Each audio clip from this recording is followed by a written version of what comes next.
Só para não dar Papo de aquele delay na abertura aí do pintura, microfone. arte em gotas, Tá. com Bernardo Magina, Bárbara Alves e PV Dias.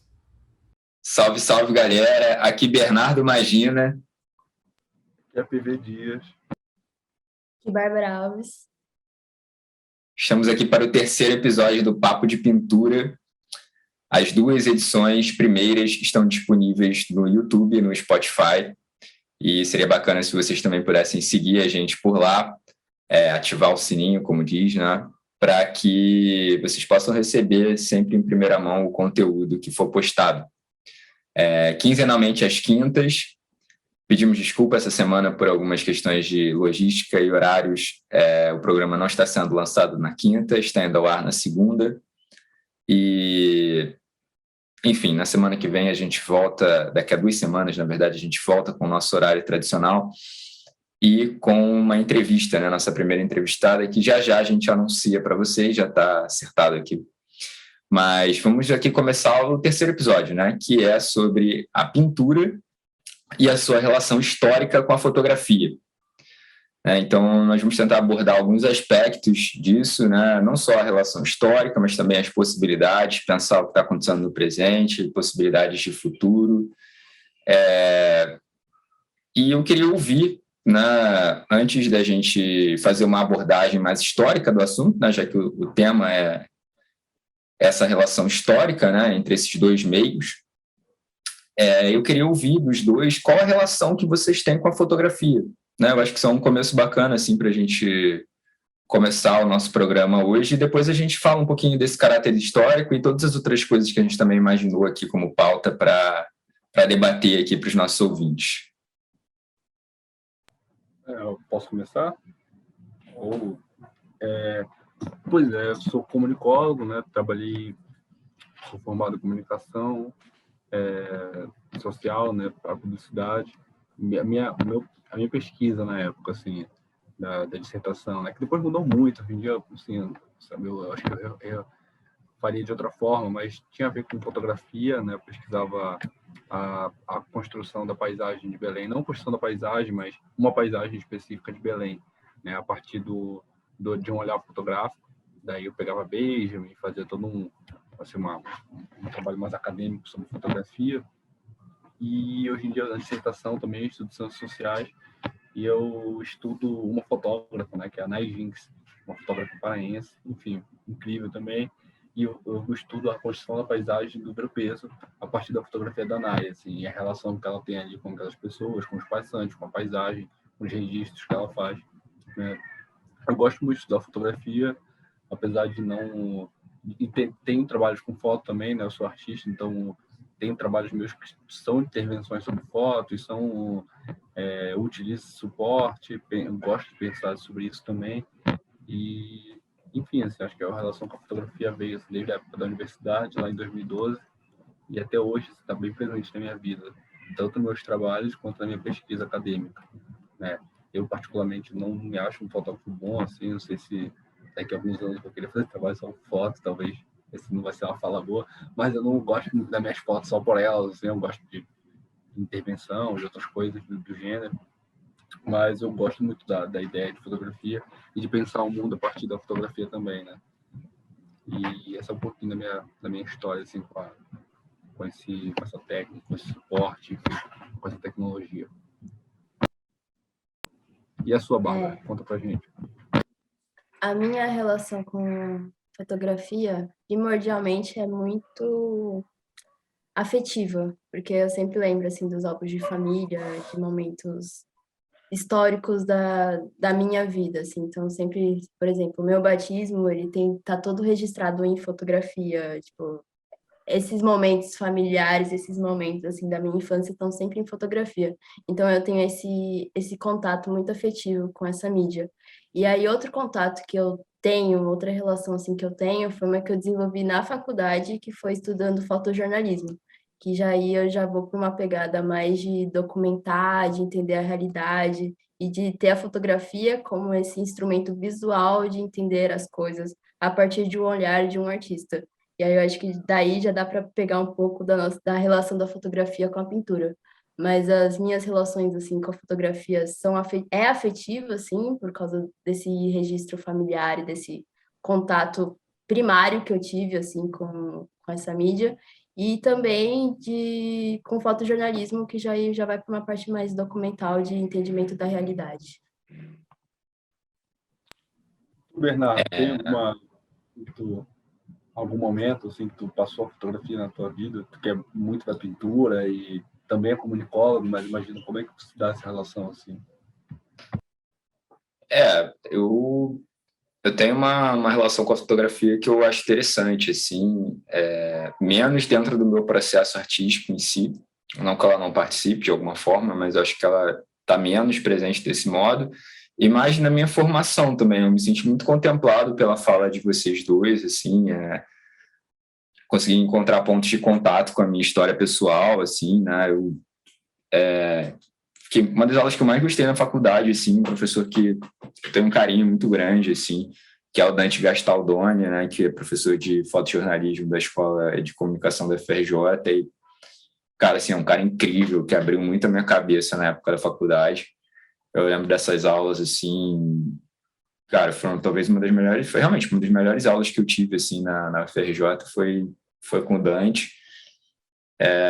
Uma visão muito ampla, assim, né, da ideia de fotografia e do que poderia ser o fotojornalismo, e ele tinha sido um dos pioneiros do fotojornalismo no Brasil, todos os amigos dele eram da primeira geração, assim, então é uma coisa muito, muito bacana, assim, de trocar, né, sobre esse assunto, e foi um momento, sim, realmente que eu me identifiquei quando a Bárbara falou.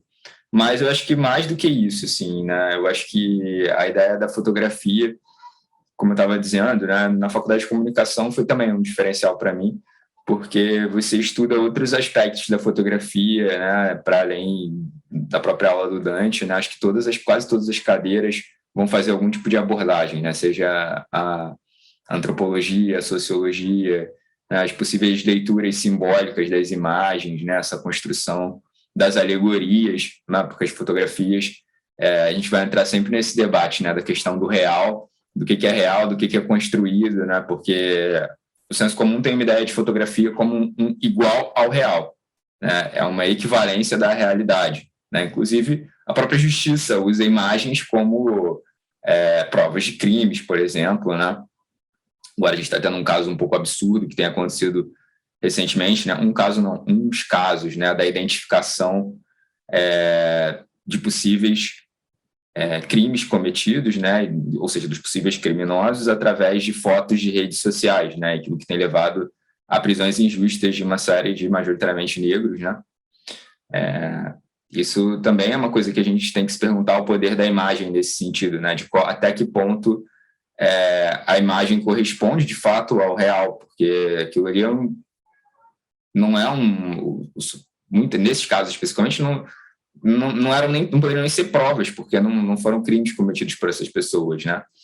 Mas, assim, pensando na fotografia de um modo mais amplo e tirando desse tipo de caso específico, né? Pensar esse poder de construção de quantas pessoas creem naquilo, ou de quanto aquilo engana o outro, ou de quanto aquilo é, de fato, uma mensagem que tem o seu fundo de verdade dentro daquilo, né? Talvez as melhores ficções, assim, de algum modo, sejam aquelas que nos façam crer numa certa verossimilhança, né, mas que vão nos propor algo que não é real. Né? A gente não precisa nem pensar na ideia de mentira, a gente pode pensar na ideia de ficção mesmo, porque isso é a mesma lógica, por exemplo, sei lá, de fake news, né? Então, essa coisa da imagem, ela vai sempre ter um poder muito forte de persuasão no outro, né? A Bárbara estava falando dessa mais cedo, quando a gente estava trocando uma ideia aqui antes de entrar no ar, sobre a ideia de como a fotografia, de algum modo, acaba substituindo a pintura no papel do propagare, né, da propaganda. Eu acho que isso é uma coisa que a gente tem que refletir até hoje. Né? Vocês queriam falar alguma coisa para levantar essas bolas aqui dessa parte histórica? Eu queria falar mais algumas coisas, mas acho que é legal a gente ir rodando, então vou passar por daqui a pouco também, puxar alguns outros pontos aqui. A princípio, a fotografia, ali no meados do século XIX, né, tem uma coisa que a pintura também já tinha ocupado, né? Que é um espaço daquelas catalogações de tipos de pessoas, né? Que a pintura fazia, né? Debré, Rugendas e toda essa galera assim chegou a pintar esses tipos de pessoas, né? Tipos de que eles consideravam tipos da América. E tá um indígena pintava lá um tipo sei lá, enfim, vários tipos de pessoas, né, que é o termo usado para esse tipo de fotografia e que depois de pintura e que depois veio carregado para virar fotografia também, né? A fotografia, enfim, nessa época também tem uma pá assim que degringolou para isso. Então é interessante ver como, de fato, né, no começo ali da fotografia, a fotografia está muito próxima da função da pintura em algumas coisas, sabe? Menos em relação a um valor artístico, mais em relação a uma relação funcional da coisa, sabe? Tipo, demorou um pouco até a fotografia ter esse caráter artístico, não entende hoje. E é muito interessante também o fato de ali no começo da fotografia ter uma mudança muito grande. Aí tem um debate, né, que fala, não, a pintura abstrata já ia existir se não fosse fotografia, e há quem diga também que a pintura abstrata meio que foi meio potencializada assim pela fotografia, né? Porque até então, enfim, a fotografia conseguia fazer recortes de realidades absurdos para a época, né? Então, aquela imagem ali, uma imagem de um espaço, uma imagem que podia ser registrada através de um papel, podia ser feita através de uma máquina, não mais o pintor. Então, talvez ali os pintores iam para uma coisa mais abstrata, enfim, para pensar coisas que a fotografia ainda não conseguiria registrar, sabe? Mas aí há quem diga que existiu sim, a pintura já estava caminhando para isso, assim, não sei se vocês sabem alguma coisa sobre isso, também eu não me aprofundei exatamente sobre essa questão, mas eu já ouvi algumas pessoas, os especialistas falando sobre isso, assim, esse debate, sabe, que que talvez sem a fotografia não houvesse, né, a pintura abstrata, assim, uma doideira. E pode falar aí. Vai falar, Bárbara. Vai falar, Bárbara. Eu quero, já que você puxou esse ponto aí de Debré e dessas pinturas que tiveram esse processo de registro da formação do território brasileiro, eu acho que é interessante a gente analisar também que um ponto assim de convergência da pintura e da fotografia é que elas estão sempre à mercê da visão de quem está produzindo aquilo. Então, tipo, como o Bernardo falou, né? Então, não é, tipo, pintura não corresponde à realidade, não corresponde a essa coisa do verossimilhante, assim. E aí, trazendo, assim, para esses exemplos que você trouxe, PV, é muito interessante a gente analisar que esses pintores, eles registraram a visão deles do que estava acontecendo. E é interessante também a gente ver que essa visão, muitas vezes nos livros didáticos, ela é transmitida como se fosse a realidade do momento. Então, tipo, eles colocaram todas aquelas pessoas escravizadas em uma posição de submissão, uma posição de violência, e esqueceram não, né? Porque não foi uma escolha impessoal, assim, foi uma escolha bem moldada e que correspondeu a alguns valores que eles estavam querendo transmitir no momento. Mas eles optaram por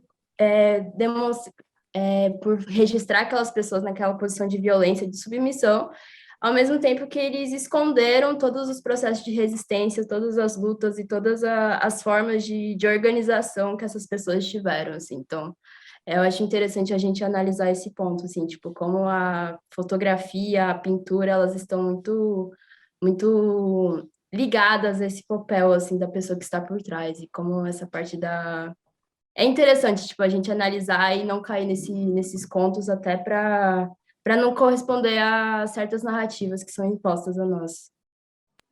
Por exemplo, isso é muito, muito interessante. Se, por exemplo, a própria Amazônia, né, como essa identidade de Amazônia foi criada pelo aspecto fotográfico também, enfim, muitas pessoas alemãs, Albert Frisch, enfim, Fidanza, outros fotógrafos europeus que estavam e faziam essa ideia de Amazônia, criaram ali esteticamente, né?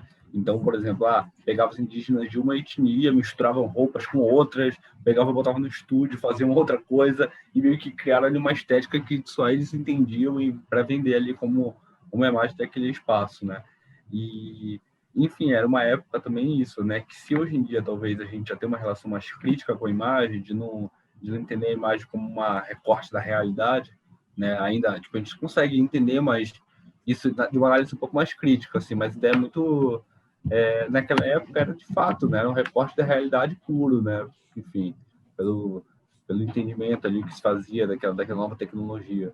Por exemplo, se o Bernardo, até hoje isso é uma coisa muito, muito válida, porque, enfim, se o Bernardo me fala, pô, PV, sofreu um acidente, bati a cabeça. Se ele me mostra uma foto dele bater a cabeça, ele não precisa nem falar que ele sofreu um acidente. Eu vou saber que ele sofreu algo, então, pô, vou ficar assustado, mesmo que seja uma montagem. Enfim, hoje em dia a gente já tem essa coisa, assim, sabe?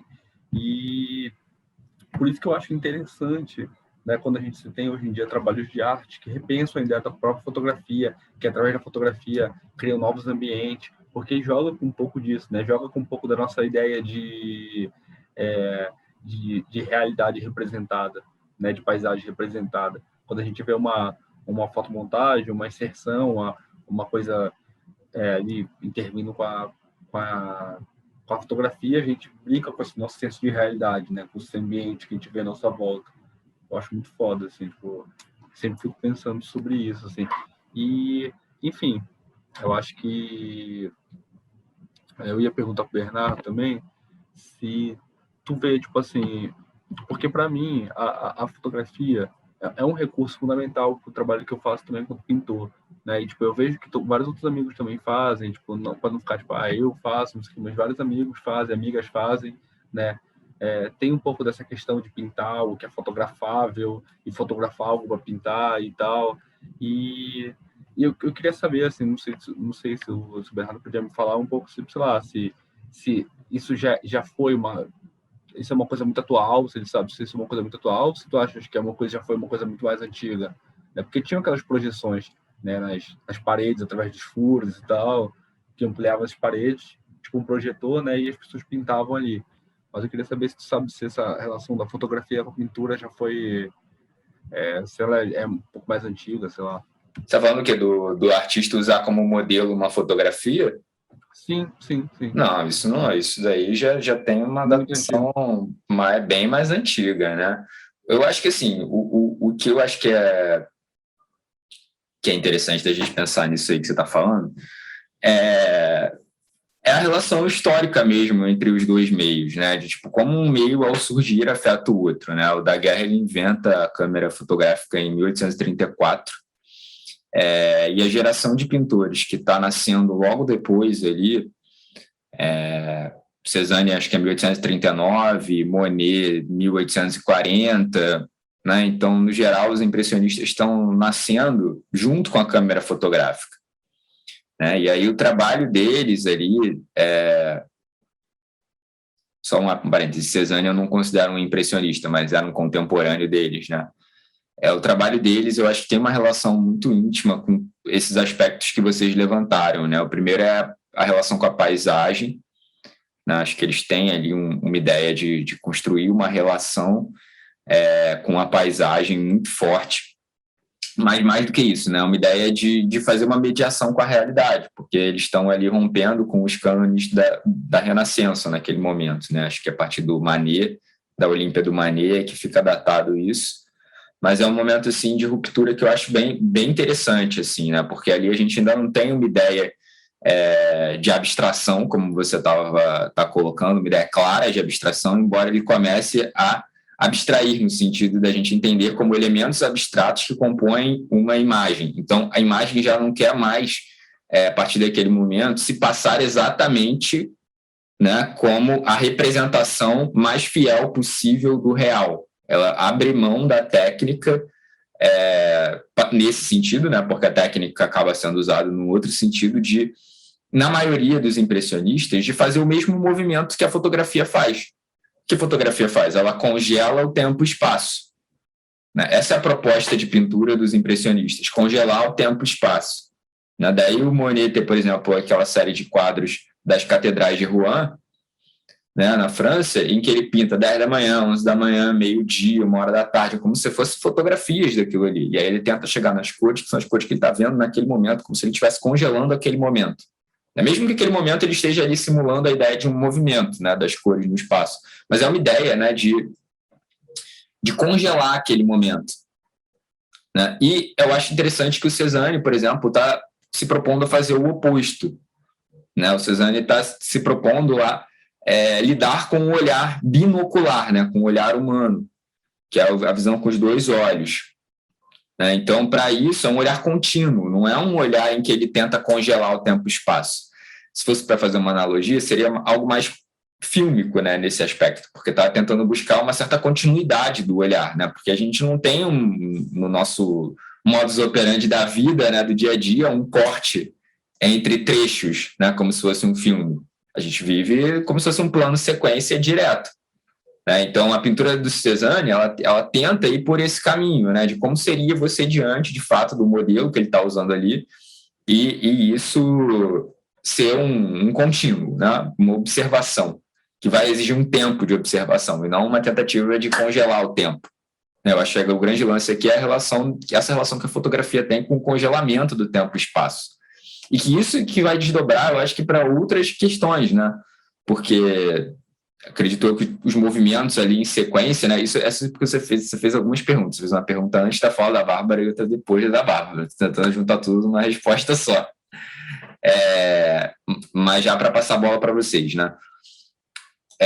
Então, isso, né, vai desembocar esse movimento que esses artistas fizeram, especialmente o que Cézanne fez, vai desembocar no cubismo.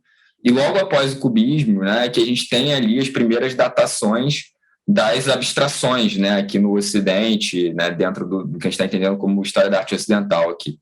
Não estamos abrindo aqui, pelo menos nesse momento, para conceitos mais amplos, porque a ideia de arte abstrata, evidentemente, existia em outras culturas, um tempo antes, né? Mas, assim, pensando, né, nesse aspecto, né, dentro desse recorte, acho interessante a gente pensar isso, assim, né? Porque aí o Kandinsky vai vir logo ali em sequência, o Malevich, né, a Rimov Klint, quase que no mesmo momento ele abstraindo, né, ou seja, saindo, né, de fato da relação de representação ou de alguma fidedignidade com o real. Né? O Cézanne, ele vai quase, né, ele mostra a estrutura da pintura, ele deixa a estrutura da pintura à mostra, mas ele não abstrai de fato para os elementos estruturantes, né, que é o que essa geração de pintores vai fazer depois. Né? E aí sim, fundando o que a gente entende como arte abstrata hoje no Ocidente. Né? Então, eu acho que isso é interessante, assim, da gente pensar. Não é porque com ou sem a fotografia aconteceria, é porque foi um processo de muitos anos. Né? Se a câmera foi inventada pelo Daguerre em 1834 e isso está acontecendo ali em 1910, né, foram alguns anos nesse processo da gente pensar em como a pintura foi se relacionando com a fotografia, em como a fotografia foi entrando, né, na sociedade, e aí sim indo provocando, né, essas relações no início de um choque muito grande, né, com aquele real representado ali tão perfeitamente diante dos seus olhos, né, e depois, até certo ponto, né, quando a gente tem, por exemplo, aí acho que é legal pegar o retorno do real, por exemplo, né, que é quando ele fala ali, né, de que depois de a gente ficar tantos anos numa arte que valoriza, né, esse real, essa imagem, a gente vai para uma arte que é anti isso, assim, né, quando a gente chega ali, por exemplo, na pop e na minimal. É um momento de você negar a imagem. E aí a gente tem uma retomada da pintura mais recente, em que isso que você está falando começa a ser bem visto de novo. Depois desse período de arte conceitual muito forte de década de 60 e 70, a gente vai passar a ter uma retomada da pintura, que é também uma retomada da imagem na arte contemporânea.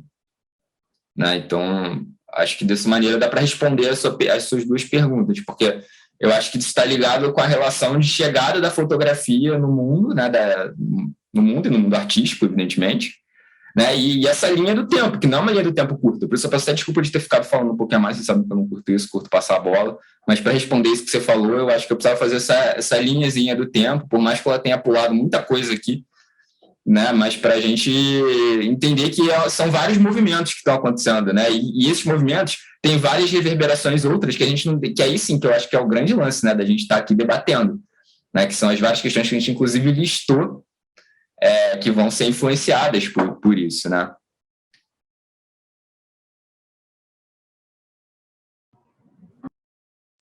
Quer falar, Bárbara? Pode falar, seguir, tá. Não, porra, o Bernardo aí falou pra caramba, falou benzão. Vocês dois mandaram bem, super bem. Tem uma forma, uma clareza, assim, que às vezes eu vou desenvolvendo meu pensamento, sabe? Ainda demora um pouco a desenvolver. Mas é interessante, até como a fotografia, assim, eu acho que trazendo para um aspecto mais contemporâneo assim, ao nosso tempo, né? No século XXI, enfim,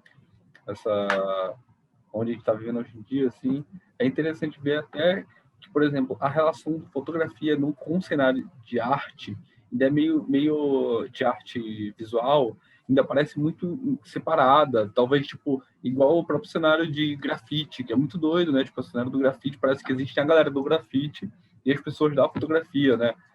Estou até falando para sair um pouco mais do aspecto mais acadêmico, mas da gente entender, tipo, isso como uma coisa prática, né? Que mesmo depois de longos anos, depois de 2 séculos aí, tipo, ainda tem, parece, uma cisão muito grande entre os salões de fotografia, os artistas ou as artistas de fotografia, né, que tem um nicho ali, e parece um saber muito mais, sabe, parece muito mais, assim, digo, emancipado, assim, da arte visual, da pintura, de outros aspectos, assim, parece que, sabe, dentro da pintura tá no mesmo. Eu fico pensando sobre isso, assim, né, tipo, e que, por exemplo, assim, eu tenho visto agora recentemente as salões mais contemporâneos de fotografia abarcando outros tipos de coisas. Então, fotografias com intervenção, fotografias com recriação. Então, a partir de repensar a ideia de fotografia, seja na sua revelação, seja na maneira que tu editas ela, seja, enfim, eu acho isso muito interessante, assim, seja no suporte que tu vais usar, né? Tem trabalhos aí vários de revelação em pedra, revelação em lenço, enfim, que eu tenho visto muito, assim, então é uma parada assim, que eu acho muito interessante, assim, de pensar que esse meio, né, tá se reinventando também, tá se pensando novas possibilidades. Não o meio do suporte, mas o meio das pessoas que gerem, assim, né, ele.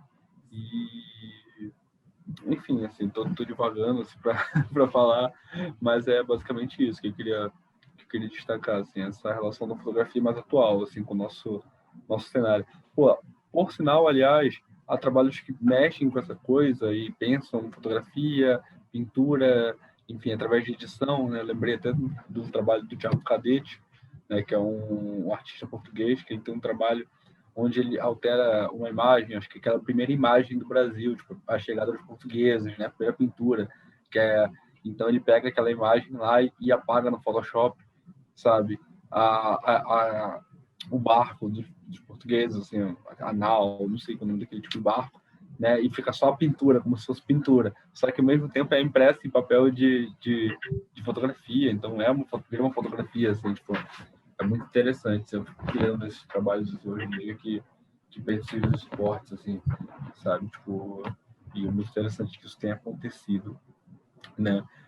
Mais cedo, né, a gente conversando aqui mais informalmente, foi uma das coisas que a gente pensou, e eu acho que também pode falar desse aspecto estético, né? Porque aspecto histórico, perdão, que a digitalização dos arquivos de fotografias, de pinturas, mais precisamente fotografia, porque tem essa ligação com o real muito forte, né? A digitalização no final ali da década de 90, começo da década zero, da década 1, sei lá, começo do século 21, e começou a gerar, e só esse fato da digitalização desses arquivos, né, de fotografias, muitas das suas feitas em tempos coloniais, começou a surgir tipo, uma onda boa, assim, nesse sentido, de artistas repensando essas imagens, né? De artistas a partir da fotografia criando outros trabalhos. A gente vê Denis Baniwa, a gente vai ver, enfim, o Lamo, uma parte de outras pessoas aí pensando esses trabalhos que só foram possíveis através dessas digitalizações. Então, foi muito doido ver como essas tecnologias influenciam diretamente na produção artística de um tempo, né? O pensamento ali sobre algumas certas subjetividades que até então a gente não estaria pensando. Não estaria pensando, não, mas estaria pensando de outra forma, né? Eu gostaria de falar uma coisa rápida antes de passar a bola para a Bárbara, porque eu acho que ela que vai entrar mais nesse assunto da digitalização, acho que ela vai ter mais para contribuir, mas é porque você falou de um assunto e já pulou para esse outro assunto, né? Que é essa questão dos fotógrafos, né? Eu convivi muito com fotógrafos no mestrado na UERJ e amigos queridos, e eu sinto que eles têm muito essa coisa desse universo particular do fotógrafo, muito também pela questão, pelo menos no Brasil, né, pela questão financeira, porque muitos vivem de uma fotografia comercial para outras coisas, né, e tem também a sua participação no mercado de arte, mas, assim, daqueles que acabam emburacando no mercado de arte, eles também alguns acabam fazendo outros meios, assim, né, um grande amigo, assim, o Edu Monteiro, por exemplo, ele faz umas esculturas, umas instalações que eu acho incríveis, assim, geralmente com couro de tambor. Enfim, o trabalho dele é bem bacana, também fica a dica aqui para procurarem depois. Né? E ele foi fotógrafo de revistas e tal, viajou muito fotografando, e aí entrou em contato com outras culturas, e daí nasceu muitas das coisas que depois se materializaram como esculturas ou outros objetos, né? Bem interessantes, assim, realmente vale a pena conhecer o trabalho dele. E alguns outros amigos fotógrafos que ficaram só na fotografia mesmo, dentro do trabalho de arte, né, especificamente, que já exerciam em outros meios. Eu acho que isso é algo muito comum na formação dos fotógrafos. Poucos, talvez, vão direto para uma fotografia dentro do trabalho artístico. Eu acho que muitos deles têm uma câmera e já fazem outros freelas, né, levantam uma grana com alguma coisa, ou então já tem uma carreira dentro de algum desses outros meios. Né? Estava falando aqui do fotojornalismo, por exemplo, né? Então, é um caminho muito comum para a galera que depois acaba também entrando dentro da fotografia artística. Por isso que eu acho que tem essa coisa de um meio mais estrito, né? Deles, especificamente. E aí eu quero passar a palavra para a Bárbara para essa questão da digitalização. Eu gostei muito, assim, desses últimos pontos que vocês levantaram, porque eu acho que dá para a gente compreender a fotografia, assim, como esse amplo campo que dá para você fazer várias coisas e seguir vários caminhos. Então, tipo, dentro da fotografia existem pessoas que fazem colagens, existem pessoas que fazem intervenções, existem pessoas que fazem fotojornalismo. Então, eu acho que a fotografia é esse campo amplo que permite várias formas de documentação e várias formas de transmissão de mensagem. E é o mesmo que acontece com a pintura, né? Então, existem vários tipos de pintura, vários modelos, dá para você fazer retratos e, enfim, seguir várias vertentes. E acho que é importante a gente entender esses dois campos como essas formas amplas de transmissão de mensagem e conhecimento. E sobre a digitalização dos trabalhos, acho que é uma ferramenta muito importante para um viés crítico da parada, porque como eu estava falando no início, né, que muitas coisas que a gente aprende, assim, muitas coisas que são registradas, assim, e transmitidas para nós, são transmitidas como se fosse a verdade universal, a narrativa oficial e tudo mais. E eu acho que esses trabalhos que utilizam a digitalização e utilizam essas fotografias para transmitir essas mensagens e para fazer essas interferências, elas têm muito disso de questionar o que está dito e fazer essas trocas, assim. Então, acho que é um campo muito valioso, assim, de questionamento, e eu fico muito, muito feliz, assim, disso estar ganhando tanto espaço e sendo tão amplamente divulgado, assim, nos últimos anos. Então, acho que são coisas valiosas.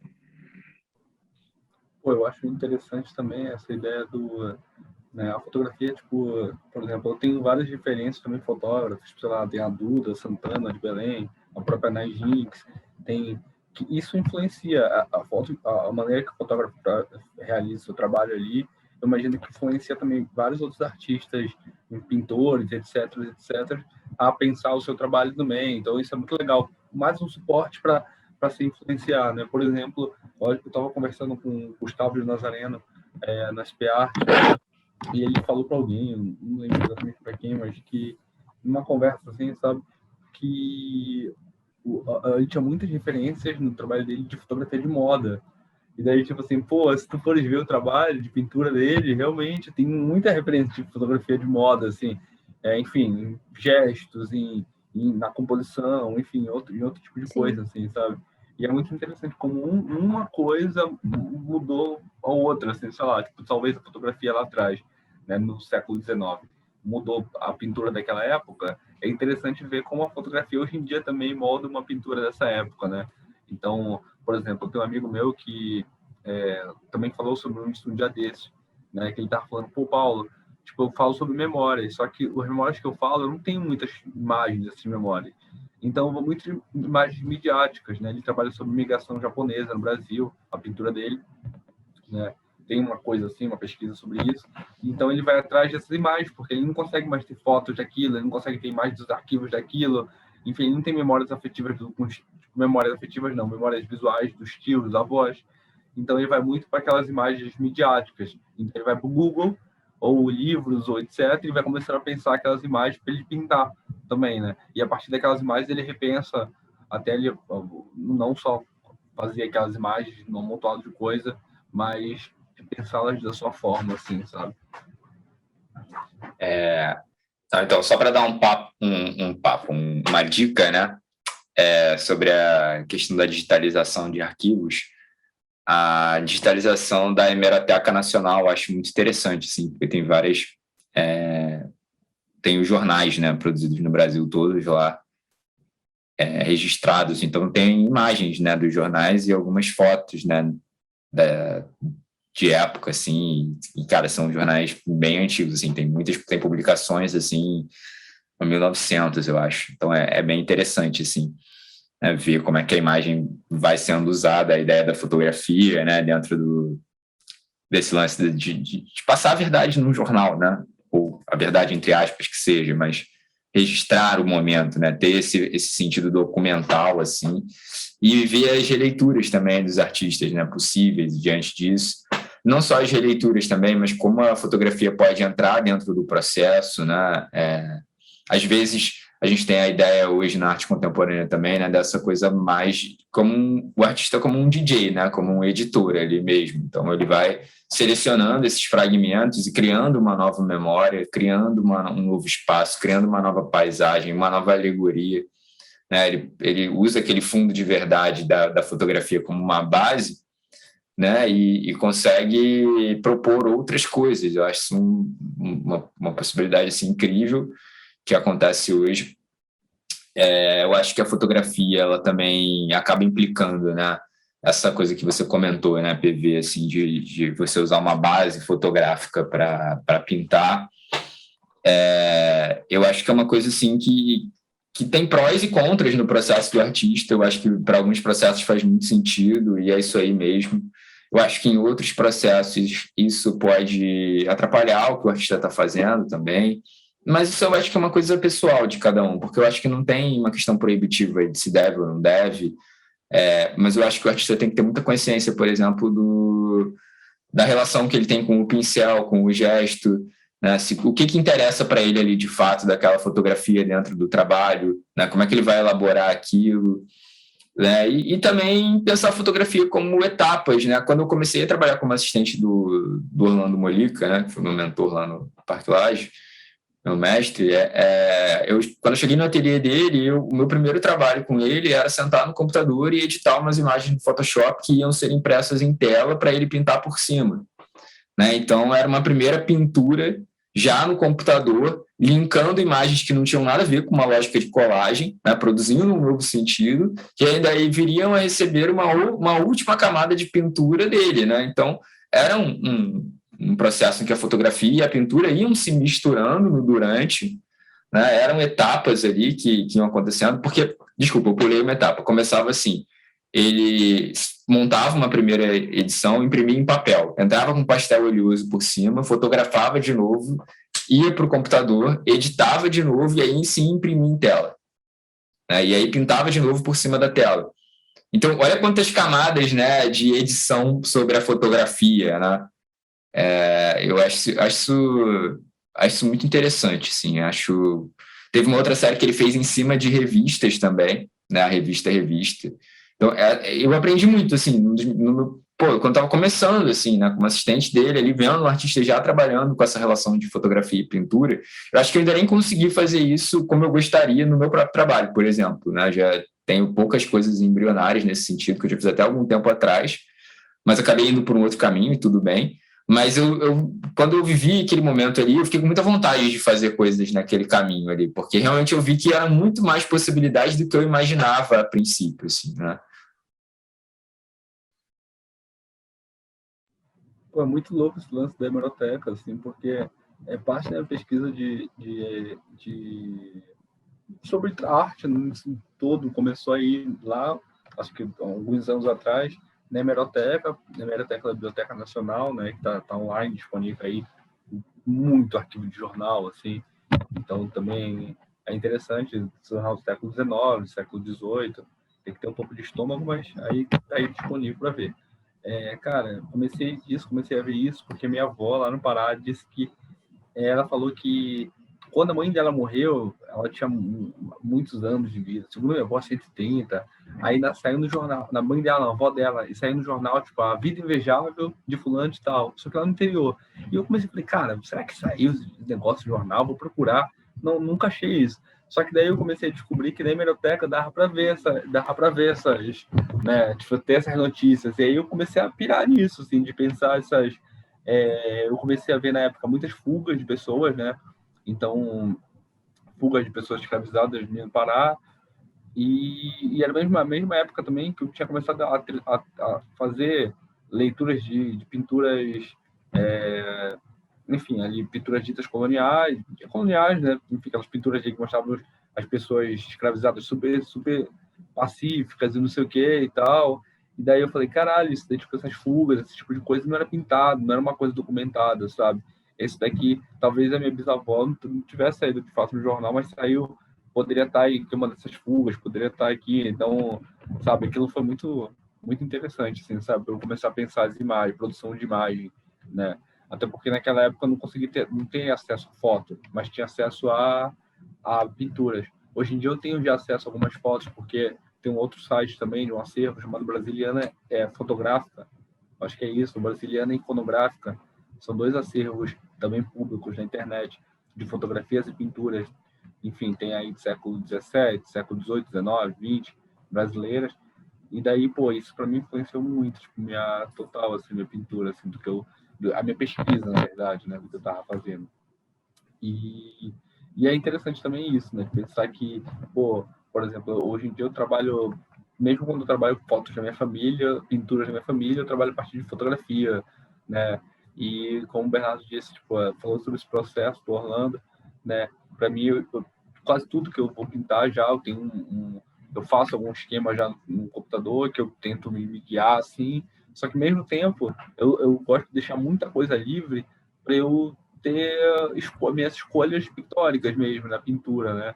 Então é interessante, tipo assim, pô, tem vários amigos meus que falam assim, não, eu não coloco nada no Photoshop, eu não faço nada porque eu quero fazer a partir do zero, porque eu vou me sentir meio fraude. Eu falei, pô, não é fraude nada, tipo, tipo assim, pô, é só uma opção a mais, tu pode fazer isso, fazer uma organização ali, porque tu faria no papel tu meio desenhando e tal, tu poderia, só que se tu tens essa técnica, ou tipo, tu pode até lá isso na tua pintura, né? Eu lembro de uma vez também que eu fui na ateliê, acho que não, foi na ateliê da Lúcia Laguna, né?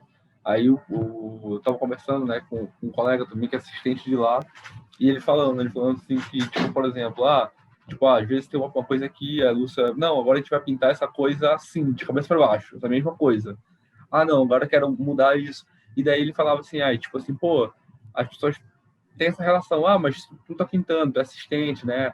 Isso daí não é teu, e tipo, né? E ele falando sobre exatamente, falando, na verdade, tipo assim, é porque como se a gente fosse um Photoshop, assim, também, assistente Photoshop, só que na mão, assim, porque fala assim, quero virar esse negócio 180 graus. Ele fala, então a gente vai tentar virar aqui, só que na pintura, vai nós dois aqui, dois assistentes, e a pintora é a Lúcia, né? E tem que fazer os juntos ali. Então é interessante ver como é que, enfim, tudo são técnicas, tecnologias, suportes, aí que se podem ser atrelados uns aos outros, né? Eu vou então fazer aqui só um comentário e fazer uma pergunta para você já para a gente emendar nas considerações finais. Eu acho que essa questão que você falou, PV, agora final, eu acho que a relação é a seguinte, eu acho que o artista ele tem que ter repertório, entendeu? o artista pintor, ele, especialmente aquele que optar por um caminho mais figurativo, eu acredito que ele tenha que ter repertório. Eu não acho que seja crime nenhum usar um projetor, usar uma marcação, usar o que quer que seja. Eu acho que as técnicas estão aí para serem usadas. Mas eu acho que o artista ele tem que ter esse repertório até para ele conseguir passar criar uma certa potência dentro da estética dele, né? Porque eu acho que ele corre muito risco de apenas ficar preso a uma ideia de representação ou de reprodução e a imagem não ter a potência pictórica que ela poderia ter, porque ele está muito preocupado em ser fiel a uma fotografia, quando na verdade ele tem que ser fiel à própria pintura, mesmo que a pintura seja realista, né? Então eu acho que esse aqui é o grande risco da coisa, porque é muito confortável você projetar uma imagem e ir marcando a linha em cima, entendeu? Isso é um recurso, a gente está falando aqui, ninguém vai ser criminalizado por fazer isso. Só que isso não é o acabamento final da pintura, isso não é o efeito que aquilo vai produzir no espectador, né? Existe um passo além disso. E geralmente é muito perigoso pensar na pintura como essa tradução do desenho, quase que automática, porque isso vai te limitar, né? Especialmente se a sua pintura, por exemplo, envolver gesto, ou envolver uma palheta mais ousada, ou coisas assim que vão te exigir fugir um pouco mais da relação mais estrita com a fotografia. Então, assim, eu acho que hoje a questão é como a gente conduz esse real, né? Não usar o real, sabe, ser contra o real ou a favor do real, mas e aí, né? Por que esse real está aqui com a gente? Como é que ele está sendo articulado? Né? Como é que essa alegoria está sendo montada? Né?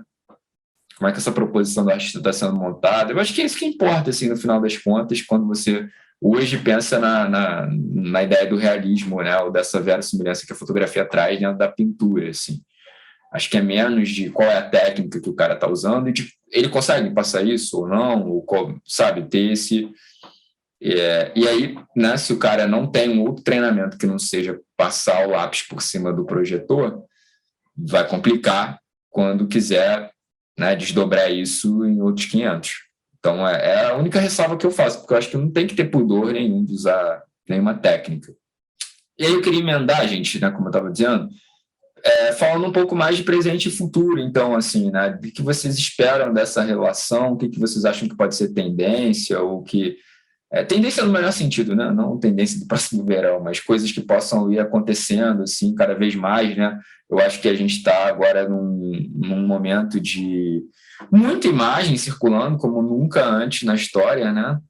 Tinha até o Lula agora aqui falando, nunca antes na história desse país e do mundo, né, teve tanta imagem circulando, né? Então hoje é quase que uma curadoria de imagem, né? Assim, acho que produzir fotografias hoje, acho que tem que fazer até algum sentido para a gente, ou não, né? Porque a máquina do celular é uma metralhadora, né? Quantas fotos tem no rolo de câmera de cada um, né? Tipo 2.000 fotos, 3.000 fotos, aí você tem que ir limpando para não encher tudo. Então, assim, a produção de fotografia hoje é insana, né? Então, no sentido artístico, né, que é o que interessa aqui no Papo de Pintura, interessa mais coisa, né, mas para a gente fechar aqui, do ponto de vista artístico, como é que vocês veem essa banalização ou essa proliferação da imagem afetando a pintura e vice-versa?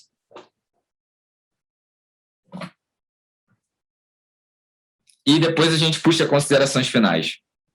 Bom, vamos lá, galera. Nossa, que pergunta cabulosa. Mas, mas eu acho que sim, que uma tendência aí é cada vez. Eu espero, né? Eu acho que não é nem o que eu acho que vai acontecer, mas acho que uma coisa que eu gostaria que acontecesse seria muito mais a interferência da pintura na fotografia, eu digo assim, num modo de interferência visual, assim, sabe?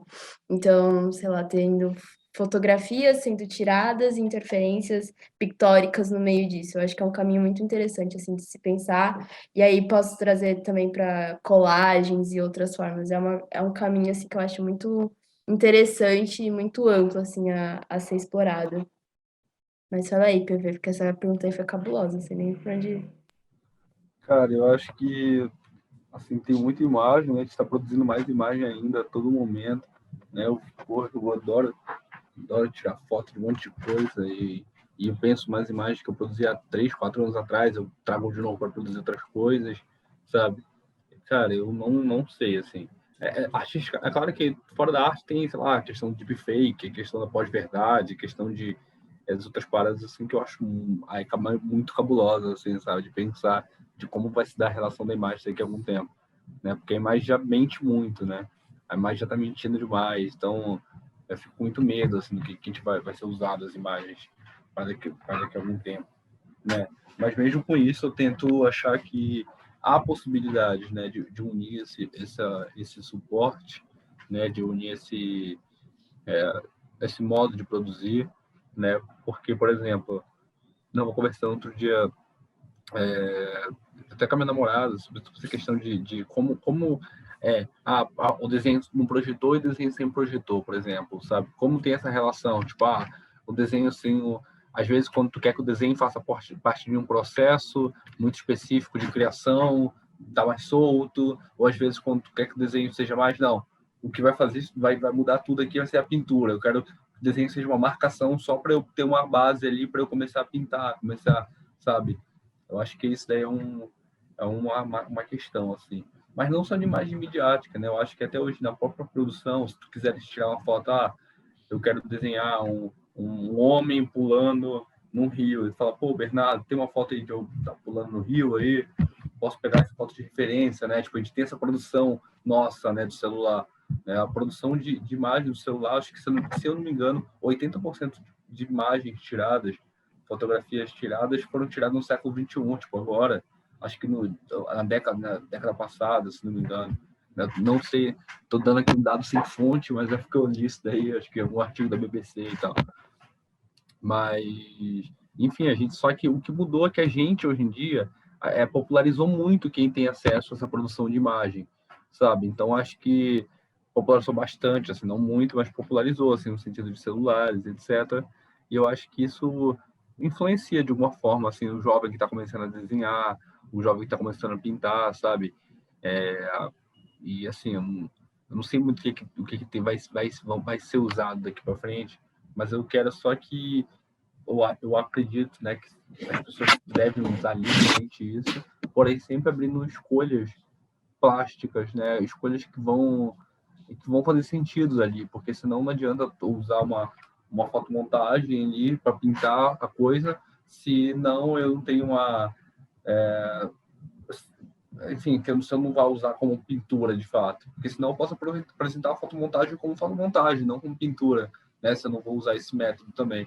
Então eu acho bom sempre unir esses dois, assim, pegar, usar sabe, pensar sempre um modo para tentar mudar o outro.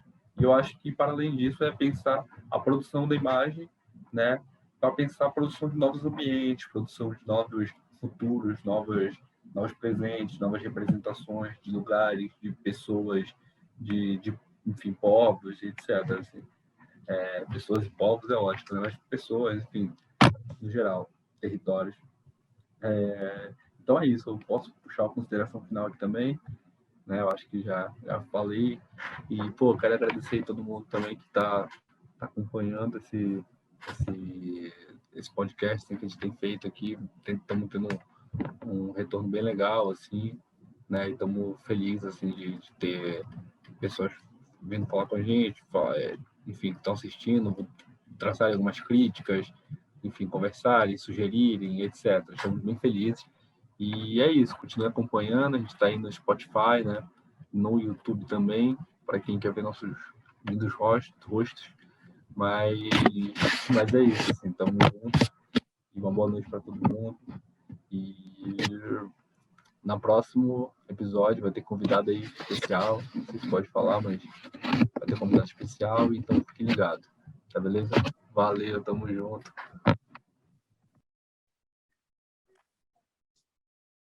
Obrigada, mais uma noite aí, mais uma conversa da hora aí que a gente teve, mais uma troca. Sempre muito bom. E próximo episódio vai ser com entrevista, vai ser legal. Eu tô muito ansiosa. E, de novo, muito obrigada pela companhia de vocês e espero que quem esteja escutando isso, esse episódio tenha feito sentido de alguma forma e ajude de alguma maneira também em seus caminhos. É isso, galera. Poxa, eu que agradeço mais uma noite aí com vocês nessa gravação. Para mim, um prazer imenso trocar com vocês e trocar com os nossos ouvintes, né? Como o PV e a Bárbara disseram, recebemos mensagens, né? Algumas mensagens bem interessantes, motivadoras, que nos faz querer prosseguir, né? E amarradões em fazer isso aqui. Então, como o PV disse, né, os 2 primeiros episódios estão disponíveis, né, no YouTube e no Spotify. O primeiro, o gráfico e o pictórico, o segundo, a curadoria e o digital. E é isso. Forte abraço e até dia 11.